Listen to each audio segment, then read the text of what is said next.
แต่บ่ฮู้หยังเออจังซี่ก็บ่อยากดีปานใดเนาะก็ให้เวียด เจ้าก็ให้เวียดโดยเพราะว่าเป็นหยังจะให้เฮ็ดแบบนี้อีกเพราะว่า ตะกี้นี่คือบ่เฮ็ดแบบนี้แบบเจ้าเฮ็ดเจ้าบ่บอกอ๋อมันเฮ็ดบ่บอกถูกทหารยังจับเฮาสิเป็นหยังเจ้า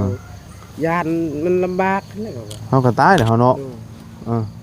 เพิ่นจับบัดจับเฮาพี่เนาะเพิ่นต้องหาว่าเอ้าเจ้า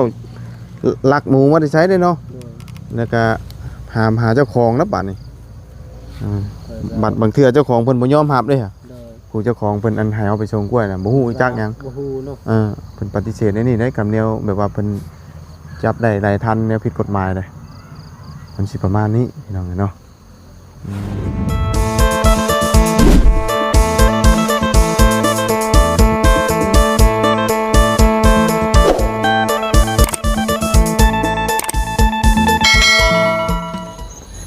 เอากลับมา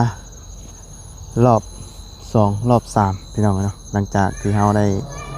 ซื้อเนาะเป็นที่เรียบร้อยแล้วพี่น้องเนาะมีแต่ขั้นตอนต่อไปก็มีแต่ทั้งน้องเพิ่นทำความสะอาดพี่น้องเนาะจูดขี้เหงือกขี้ตองเนาะทางให้มันเกลี้ยงมันก้อยพี่น้องเนาะดินแดนต่อแดนกับบ่าวสอนพี่น้องเนาะเราก็ต้องให้ถากออกโตที่ว่ามันล่วงไปทางดินแล้วโตไม่ไผ่บ่ไม่หยังบ่ฮู้พี่น้องเนาะเราก็ต้องถากออกเนาะเพราะว่ามันแดนชนแดนเด้กะกว้างพอดีงามพี่น้องเนาะแต่ว่าผู้เขื่อนผู้ชานก็ตั้งแถวนี้แหละเนาะ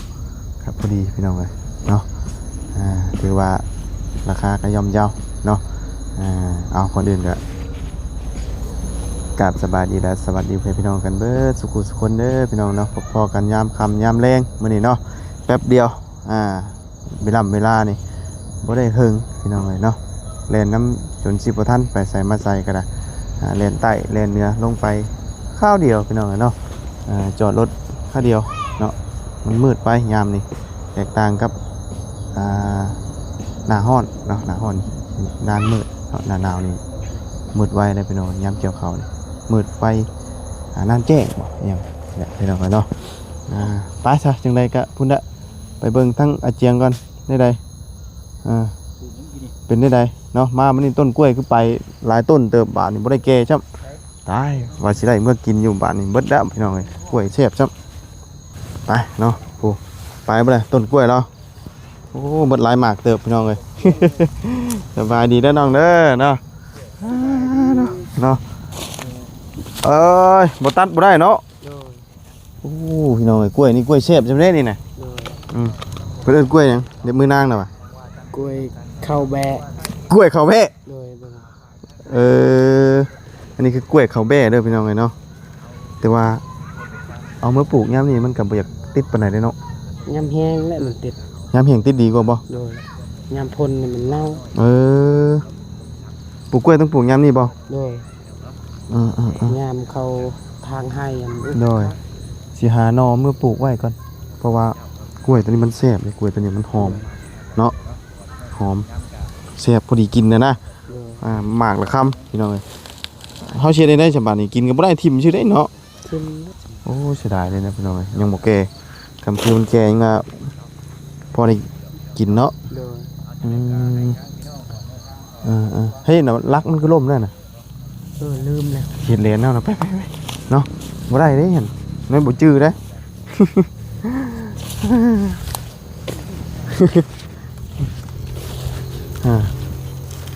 แล้วทางตัวนี้อยู่เนาะต้องฟังเขียดแดนเนาะให้มันอยู่หมู่เก่าเด้เนาะอันนี้นี่พอดนี่เนาะตัวนี้ทีมขี้เหยียบขี้ตองไว้จุดขยะตรงนี้เลยหมูมีบอกกับไฟหมูมีครับมีมาเผาไปน้ำเนาะพอได้อูดยุงตัดเบิดนี่ก็เสียดายอยู่ได้ปะไปก่อนเนาะบ่พอตัดเนาะเผื่อมันแก่เด้ตัวนั้นแก่เนาะฮะคือนั้นได้หรือบ่เอาไว้ก่อนเนาะเพื่อเมื่อสุกมีต้นสุกยังอีกโดนเนาะต้องปะไปหลายมื้อ อ้าวอันนี้คือมันยังบ่ทันแปลนคักได้พี่น้องถ้ามันแปลนคักนี่ทีมันสิงามกว่านี้อันนี้เฮายังบ่ทันได้จูดทันได้กวดปานใดอยู่เนาะเอามีแต่รักษาเอาบาดนี่พี่น้องเอ้ยในดินในดอนตัวเองนะทางออกกับพุ่นแหละยังสิทางอยู่เนาะเพิ่นยังสิปลูกเขื่อนอยู่ก็ไม้ไผ่นี่กับเพิ่นว่ามันบังกันให้ตัดออกรถเพิ่นว่าเนาะมันได้จังตัดเนาะคอยตัดเอาเพราะเจ้าของดินที่ขายเราก็บอกว่ามันบังอย่างกันตัดทิ่มโนดแค่นี้เราอะนี่แล้วแต่เราอะเนาะมีแต่ต้นมะม่วงบางอย่างเนี้ยบริตัดเพราะมันเป็นของปลูกของฝังเลยไปกินหมากเนาะทางมันแปลนนะเขาจังจูดเพราะว่าบางเทื่อได้ชื่อเสาชื่อยังมาตั้งเพื่อนให้น้องคนนั้นพี่น้องเนาะแต่ว่างบทั้งมาบุญเบิดแล้วพี่น้องเลยเดือดทั้งมาเสี่ยงมีแต่ติดตามมันร่วมกันและว่าสินี้สมทบเข้ามาอีกบอเนาะพอได้ตั้งน้อยๆก็ได้พอได้อยู่พี่น้องเนาะพอได้ปลูกเชิญปลูกชานถ้าเขาปลูกมันก็เป็นตาอยู่เพราะว่าเขาปางเป็นเบิดเลยมันก็คักได้พี่น้องเนาะอยู่มุมนี้ก็ได้เลนเข้าห้องน้ำก็สบายนี่ตรงนี้ ให้หายังไม่พอเชียงเราไปแล้วยันเสีย ยันเสียบ่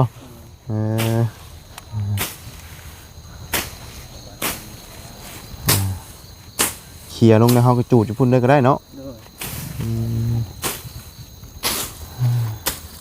ดินบาชอนนี่เราหอดใส่นี่นะลายเต็มบ่ฮอดบอนก็ปลูกมากยังมากใหญ่มากยังลำไยเห็นบ่เป็นไม้ลายดอยกับบลายปานใดเนาะเราก็ได้พอได้ปลูกของสวนกล้วยพอได้ขายเล็กน้อย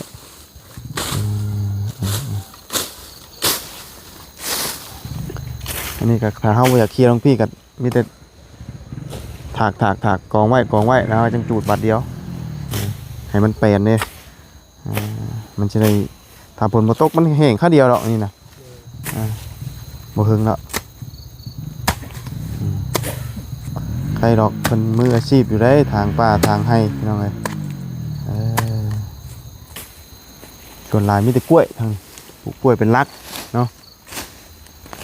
พอได้เอาไว้หิมทางพอได้ขายเครือได้10-20,000น้องเอ้ยเอาจังไดกะเบิ่งแยงเอาบาดนี่เป็นของเจ้าได้เด้เนาะของเจ้ากับเมียเด้อมีแต่สานซาเอาหม่อยพิษหม่อยเทียงกันนั่นแหละอีหยังก็ได้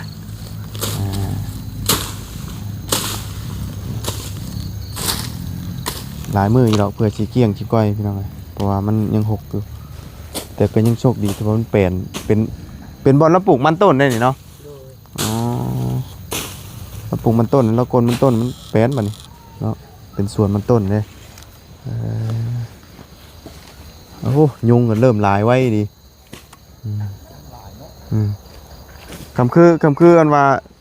ดินอีกเจ้าอยู่ฟังนี่เขาสิได้ฮอดพุ่นเนาะอันนี้เพิ่นเทกเอาอันว่าซนตัวนี้เด้เอาแดนเด้ขายตัวแดนตัวนั้นเราสิไว้ให้ลูกละปุ๊กเนาะ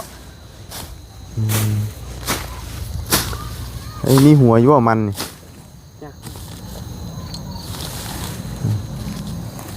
่สิบ่มีอยู่เนาะตัวนี้มันอันปลูกปีนี้บ่นี่นะอ๋อแต่คือกลไว้แต่เนาะมีหัวบ่คิดว่าโอ้หัวน้อยๆเนาะมันปีนี้หัวบ่ใหญ่เอาที่แห่งนี้บ่ฮู้ว่าสิโชคลาภบ่พี่น้องเอ้ยเนาะสิมานบ่ถ้าว่าได้ยังจุดธูปบอกเจ้าที่เจ้าทางนะครับก็รุ่นน้ำกันพี่น้องเอ้ยเนาะสิคืออันว่าที่ว่าเราอยู่นั่นบ่ถึกเลข2งวดเนาะงวดที่3บ่ได้จ้อยพี่น้องเอ้ยเมื่อคืนนี้ออกเลขตัวเก่าเนาะโอ้ย26คือเก่าบ่ฮะมีอาหารบ่ให้ชื่อกระทึกแล้วที่แรกเจ้าว่าสิชื่อบ่คิดว่า อยากเอาเงินซื้อกระทุน เออย างกระทุน เอาชื่อยางมากระทุน โดยเนี่ยว่าอยากใส่เลข อยากใช้เลข โดยเนี่ยว่าจะเอาไปให้มัน อ่า ใส่เลข อ่า คนกระชาวบ้านว่าบ่นะ เอามันจะไปชื่อยางมากระทุนอันมัดสิหนาอันบ่ โดย อืมอืมอืมนี่แหละเนาะทำความสะอาดให้มันเปลี่ยนก่อนพอเอาหญ้าตัวนี้ออกแล้วมันก็สิเกลี้ยงก่อยเปลี่ยนงามพี่น้องเลยคือว่าจบสมบูรณ์เนาะการซื้อที่มีแต่เดือแต่ทำความสะอาดเท่านั้นบาทนี่ควรสะอาดเอามาแล้วเจ้าก็หาอันนั้นรักจับเจือเริ่มมาฝังอันนี้นะ โดย เพราะว่าอันนี้เขาฝังไอ้นี่ซื่อๆปักนั่นธรรมดาเขาต้องหาเอาไม้ที่ว่ามันแก่นๆนะเขาขุดลึก โดย ๆฝังไม้เนาะ โดย มันจังเน่นนะอันนี้มันบ่เน่นเลยเขาต้องขุดให้มันลึกๆรถนี่มันแล้วก็ฝังเอาไม้พวกแก่นแบบนี้นะนี่ โดย ตัดเอา เอาไม้แก้นก็ได้ ไม้แก่นเดี๋ยวนี้ก็น่าจะนี่อยู่ที่เนาะ มีอยู่กับทางรักเขา เนี่ยเขาก็ตัดเอาพวกนี้นั่นนี่เดี๋ยวคือจะได้อยี่แล้วสี่มุมหนึ่งเนาะ โดย หนึ่งกันหนึ่งนักหนึ่งได้อยี่แล้วตัดแล้วเขาขุดฝังลงให้มันแน่นนะ โดย เพราะว่าอนาคตต่อไปมันจังบ่ยุ่งยากเนาะเพราะว่าการซื้อทีมันนี่ก็ถือว่าในบ้านกับบ่อยากปันใดพี่น้องเนาะเพราะว่าเรา เราก็บอกอยู่ได้เฮียนเจ็บก็ตัวนึงเราอ่ะหนีระเบิดซ้ำช่วงน่ะเนาะอยากเฮียนแน่หนีอยากหนีระเบิดแน่คันสิเฮียนต่อก็ยันตายวันนี้ เฮ็ดถามผู้ชื่อถามผู้อนาชิมาชื่อนำพี่น้องเอ้ยจนบ่จักความสิตอบบ่บุญก็ได้จักสิตอบเราได้ได เราก็เฒ่าแน่บาดนี่ผู้ที่ว่าอันนั้นก็บ่ได้มาแต่เราผู้เดียวเนาะนี่มันแห้งแล้วเฮาก็จูดก็ได้ตัวนี้ก็ โดย มันจังบ่มีพวกงูเงี้ยวเนาะ โดย จะมันสิมีงูมีหยังขึ้นมาอันตรายอีกเห็ดมันเป็นมันกับโบมาแล้วงูนะแล้วเนาะก็เบิ่งน้ำกันว่าสิได้มีหยังเพิ่มเติมต่อเนาะแต่ช่วงนี้ก็ทำความสะอาดไปก่อน โดย ตัวนี้นะเอาเขาไฟมาจูดเอาตัวนี้นี่เขาต้องก้นเงามันบ่ไปเลย โดย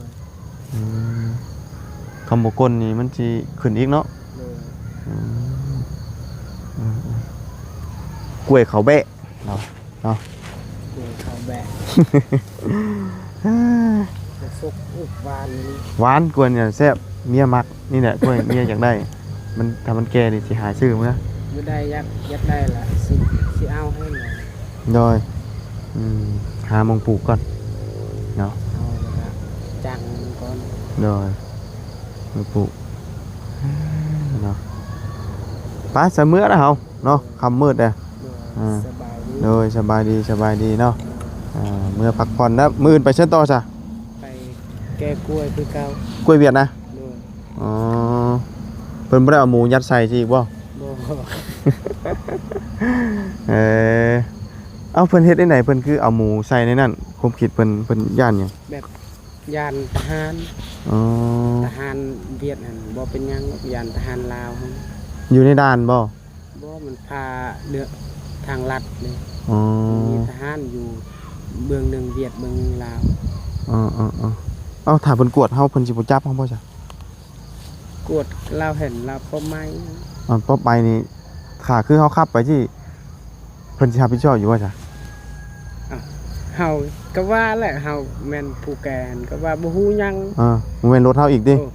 บ่แม่นรถเฮา อืม คันทหารถามว่าไผสิฮู้ให้มันแก่ลาวให้แก่ก็แก่ซื่อๆ คือว่าง่ายกล้วยนี่เพิ่นเอาขึ้นเรียบร้อยแล้วเนาะ โดย มีแต่เฮาไปขับรถไปให้ซื่อ โดย ๆอ๋อ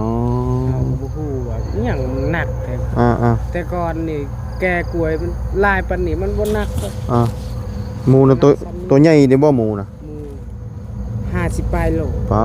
ตัว50ปลายโลก็ใหญ่เด้เนาะ บ่ได้น้อยเด้พี่น้องอืม ใส่กล้วยอีกฮอดนักเป็นนักติ 200ดูนัก อืม เกือบ300ป้าย มานี่ไปเอากล้วยออกมาเห็นหมู่ ดูเฮ็ดออกกล้วยเห็นหมู อือ คอยก็เห็นมีหยังเลือดอยู่ข้างหลัง ท่านได้ตายบ่มันตายแล้วบ่ ตายแล้วเขาก็เฮ็ดเอาออกมาใส่ อ๋อว่าไงถ้าว่าตำรวจหรือทหารเห็นนะเพิ่นสิปรับไหมเนาะ ด้วยป๊อบไม้ก็เขาป๊อบไม้ลายอันเคลียร์บ่ได้ก็เราสิเอาหมูนั่นแหละกิน อืมแต่ว่าเทื่อเดียวนั่นติบ่ได้เคยอันว่า มี เดียวนะ เทื่อเดียวเนาะ โอ้ อืมมันก็บ่อยากปานใดได้แบบนี้เนาะให้เฮาเป็นคนเว้าง่ายคือสมมุติเปรียบเทียบก็คือแบบว่าเฮานี่เป็นผู้รับจ้างขับรถให้เนาะ โดย และคือคำมียาบ้าก็แม่นเพิ่นคนเห็นก็ บ่ฮู้หยัง เฮาบ่ฮู้หยังก็แม่นเฮาถูกจับนะนี่เนาะ อืม ประเภทนี้นะนี่นะเพราะว่าเฮาเป็นแค่คนขับรถไปส่งเด้แต่บ่ฮู้หยัง จังซี่ก็บ่อยากดีปานใดเด้อ ข้อ เนาะ ยก็ให้เวียด เจ้าก็ให้เวียด โดยเพราะว่ามีหยังจะให้เฮ็ดแบบนี้อีกเพราะว่า อ่า ตะกี้นี่คือบ่เฮ็ดแบบนี้แบบเจ้าเฮ็ดเจ้าบ่บอก อ่า บัดเฮ็ดบ่บอกอะถูกทหารยังจับเฮาสิเป็นหยังซะ อ่า เจ้าย่านมันลำบากนั่นแหละก็ว่า เฮาก็ตายแล้วเฮาเนาะ โดย อ่าเพิ่นจับบัดจับเฮาพี่เนาะ โดย เพิ่นต้องหาว่าเอ้าเจ้าลักหมูมาได้ใช้ได้เนาะ โดย แล้วก็หาเจ้าของนะบัดนี้อ่า ข้อยก็ บัดบางเทื่อเจ้าของเพิ่นบ่ยอมรับเด้ค่ะ โดย ผู้เจ้าของเพิ่นอันให้เอาไปส่งกล้วยน่ะบ่ฮู้จักหยัง บ่ฮู้เนาะ เพิ่นปฏิเสธในนี่ได้กับแนวแบบว่าเพิ่นจับได้หลายทันแนวผิดกฎหมายเลยมันสิประมาณนี้พี่น้องเนาะเอามีแต่ตรวจเช็คดีๆบัดนี้เนาะ โดย ตีบ่ได้คักบางเทื่อเฮาดวงช่วยพี่น้องเนาะมันไปพ้อในนั้นมันยากขึ้นมาอีกเด้เนาะคนเฮาไปได้ดวงสิช่วยนี่ห้อยมันก็ยากๆเนาะ โดย เอามีแต่พุ่นแหละมื้ออื่นเช้าหลังจากที่นั่นน่ะจังมาจูดเนาะ โดย กวดทางกวดต้อมๆเขาซิก็ได้บ่เอาลงพี่ก็ได้ โดย เขาจังเผาทีละหน่อยได้เผาใช้กับตัวมันแห้งนี่เผากับตัวมันแห้งแล้วก็พวกอันนี้เขาก็ตัดรถอ๋อนี่เราบอกอยู่ โดย มันจังบ่บังมันจังบ่มืดเนาะเอาทางเป็นบ่ได้มันก็โอ้ยตั้งเฮือนนี่ก็งาม เนาะ อืมตัวนั้นก็เป็นคุมบ่หมองอันกอไม้ไผ่นะ บ่ ดินเพียงนี่บ่อืมมันลูกแล้วมาปลุกนี่มันก็สิเสียนว่าแปลนไปอีกหมองนี่เนาะ โดย อืม ไม้ไผ่นี่ย่านมันใหญ่ขึ้นมาแล้วย่านจักมันหยังเบิ่งแบบนั้นย่านลำบาก อืมบ่คำว่าอยากตัดก็ ความคิดอยากตัดเลย ให้ได้เฮือนได้ชานก่อนก็ได้ ตอนนี้น่ะเอาไว้เป็นโฮมก่อนก็ได้ โดย คำว่าอยากตัดเนาะเพราะว่า ให้มันพรม ตอนนี้ไว้เป็นโฮมก็เพราะว่าถ้ามันใหญ่ขึ้นมาแล้วมันแตกมามันสินั่นเนาะตัดเลยก็ได้เพราะว่ามันเป็นหน่อไม้ที่ว่ากินก็คือสิบ่แซ่บดอกหน่อไม้เนาะแซ่บอยู่บ่ กินเทื่อหนึงแซ่บอยู่มันกินหลายเทื่อ บ่มันคงสิแข็งคงสิเป็นเส้นแท้ บัดเฮาต้มมันบ่อ่อน บ่อ่อนบ่ โดย หักเบิ่งทรงสิเป็นหน่อไม้แบบแข็งๆเป็นเส้นนะ โดย อืมโดยเอาไปแล้วจังได้เฮือนได้ชานอหยังเนาะเฮาจังตัดทำว่านั่นก็ช่วงนี้ก็เอาไว้เฮ็ดโฮมเป็นห้อยก่อนคือต้นกล้วยนั่นแหละก็ช่วงนี้ก็บ่พาตัดก็ได้ดีแล้วมันแก่เนาะยังอีกเถิงอยู่ดอกเนาะเพื่อมีงบเข้ามาพี่น้องเอ้ยเพื่อจะได้ตั้งเฮือนตั้งชานให้น้องเพิ่นพอดีเอาเปาะพอดีอยู่นะพี่น้องเนาะ2-3 คนพ่อแม่ลูกเนาะ โดย บ่ย่านที่มาอยู่นี่กะ บ่ย่านหยัง มันก็บ่ได้มีหยังเนาะนี่ก็เฮือนนี่เนาะ โดย บ่ได้มันก็เปลี่ยนบ่ได้นี่นับมือคนสิออกมาอยู่พี่ได้นี่ โดย เพราะว่าทางหน้ามันบ่มีดินเนาะ โดย ผู้ใดที่บ่มีดินนะมีแต่ย้อนออกมาพี่ละทางหน้าทางมันมีดินนี่มีดอกนี่เด้เอามีแต่เบิ่งแยงเอากันบัดนี้เนาะ โดย ไปซะบ่บุญออกกันเด้อฉันเนาะสบายดีน้องสบายดีมื้ออื่นจังพอกันใหม่เฮาเนาะ โดย โอเคมื้ออื่นเพิ่นไป อันนี้พี่น้องเอ้ยส่งกล้วยให้เวียดคือเก่าเนาะไป รอบนั่นว่าเพิ่นซุกซ่อนหมูใส่แล้วว่ะไปขับไปว่านักแท้ว่าเนาะแต่เพิ่นเอาหมูใส่หั่นพี่น้องเอ้ยมันก็เลยนักแน่พี่น้องเอ้ยเนาะมีกาไฟกระจูดเลยนี่มันก็สิทางก็นี่ใส่อูดเข้าไปมันก็สิอันนี้ไว้พี่น้องแล้วมันก็สิแปลนไว้เราบ่ต้องเคลียร์ไปไกลขออภัยนี่ทั้งเจ้าของดินเนาะที่เราขายแล้วก็สบายตัดโลดอันใดบ่อยากนั่นกันเอาวะเนาะนี่อันนี้ของปลูกของฟังระเบิดอันนี้ต้นหมักน้ำมดหมักมีหมักน้ำไยเนาะที่นี่นะจะเป็นที่อันว่าทั้งลูกแล้วนี่พี่น้องเอ้ยสิปลูกเนาะนี่ที่ลูกแล้วสิปลูกแล้วก็ต่อกันเลยปลูกต่อกันเลยเนาะเพราะไม่เต็มตารางอยู่เพื่อนเราแต่ยังกันจะปลูกจะงามอะไรแล้วเราก็ได้เนาะก่อนไม้นั่นก็ใหญ่พี่น้องเอ้ยเนาะเอาทั้งน้องคนก็นั่นแหละทำความสะอาดไปก่อนพี่น้องเอ้ยเนาะเพราะว่าทางมันแปลนเนาะสิได้สะอาดเป็นตาอยู่ตัวนี้มันต้องได้ออกอยู่แล้วพี่น้องเอ้ยมันจังบ่บังปานใดเนาะพอไม่เอาออกแล้วมันสิแปลนแนมเข้ามามันก็สิงามเลยแหละถ้าคือกันว่าอันเดียนบ่ฮอดพุ่นน่ะมันสิได้ตกฮอดพี่ละดินนะพี่น้องเพราะมันเอาผัดเอาตัวเดียนเด้เนาะย้อนมาป้าสาวพี่น้องเนาะสำหรับคลิปนี้ครับผมก็ลำลาไปเพียงเท่านี้เด้อเดี๋ยวจังไดก็พบเจอกันใหม่เนาะมาเบิ่งติดตามมึงน้ำกันเนาะว่าสิได้เงินในชั้นหรือบ่เนาะว่างบนำมาเสียงก็เหลืออยู่เนาะส่วนทางบ่บุญนี่แม่นเบิดเลยเบิดทอ4ล้านบ่มีหยังพี่น้องเนาะก็จบอยู่ในดินในดอนตอนนี้เนาะป้าจังไดก็ไปแล้วเจอกันใหม่พี่น้องเนาะสำหรับคลิปนี้ลำลาก่อนพบเจอกันใหม่ขอบคุณเพื่อนพี่น้องเดี๋ยว FC ครับส้มไปแล้วเด้อพี่น้องไอ้คำมืดได้นี่ยุ่งมากเลยเด้อสบายดีพี่น้องไปหนาวมากเลยพี่น้องเลย